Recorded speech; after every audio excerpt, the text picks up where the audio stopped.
So last week I dropped a project called Stop Assuming the Future.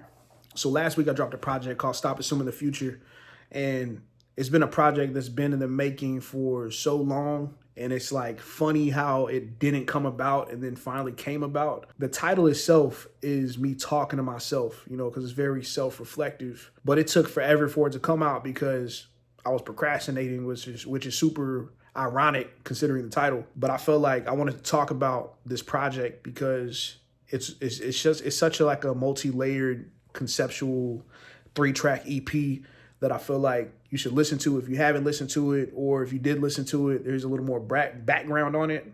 But Stop Assuming the Future is it was a time period in my life where I thought that things were gonna be the way they were for a long time.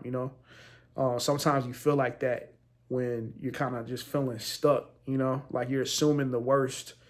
You're assuming what things are gonna be because of like this very momentary kind of feeling. I'll start the project off with this song called When, as in what time. So I have a design shop that was originally a blog that I created all the way back in high school, right? Like 10 years ago, called For the Win.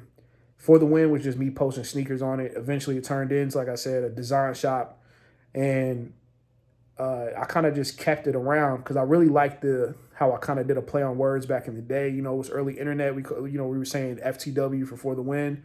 Ended up switching that into for the win, like as in what time, because like the word win is just it's so interesting when you use it in like different contexts and whatnot. So this kind of inspired Stop Assuming the Future, and Stop Assuming the Future, it kind of complements that first song because we have this idea of when things are going to happen for us. When are we going to get our win? When is it going to happen? And like in the song, I'm kind of talking about myself in a world where things are going the way they should be. Because at the time, things were actually not going the way they should have been going, how I thought they were.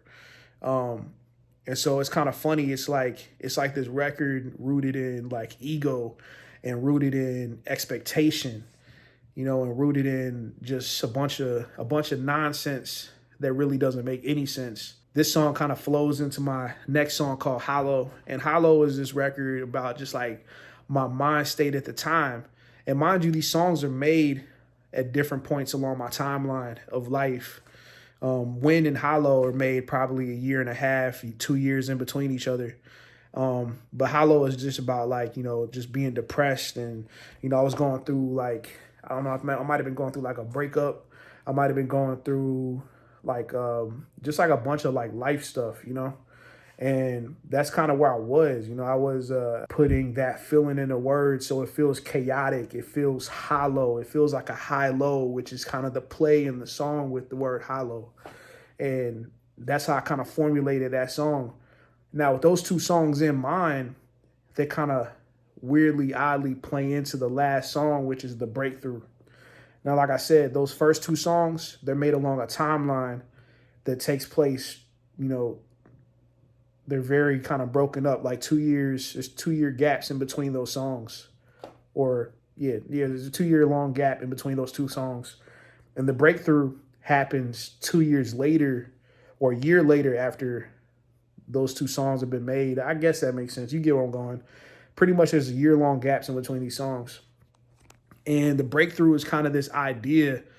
Well, it's not even an idea. It's kind of this stream of consciousness of where I'm at now, how I've grown, how I've let go of like certain expectations, how I'm leaning into like right now and delivering things right now. It's kind of this place where, I'm just like, there's more understanding on my end as an artist and on my end of like, as far as like what I got to do to accomplish what I need to accomplish. I know that feels kind of vague, but if that resonates with you, I urge you, go check the project out. Stop Assuming the Future. Hopefully it gives you ideas on how to approach things. Maybe it's a slogan that you can keep in your mind when the tough gets going. That's how I kind of approach making music and songwriting. I like it to be very layered. I'd like it to be something that you can continuously come back to. If you're at a point on your timeline where you're at the win point, maybe you listen to this project to kind of give yourself some fuel to the fire to keep going. If you already got through that and you hear the breakthrough, maybe you understand things that you maybe didn't understand originally about your own kind of journey through life. But that's all I got. If y'all enjoy this, please, like I said, go listen to the project. Stop Assuming the Future. It's on every streaming platform. Subscribe to the channel. Leave a comment. Like, subscribe. If I already said subscribe, hit the notification bell too. All that type of shit. All right, peace.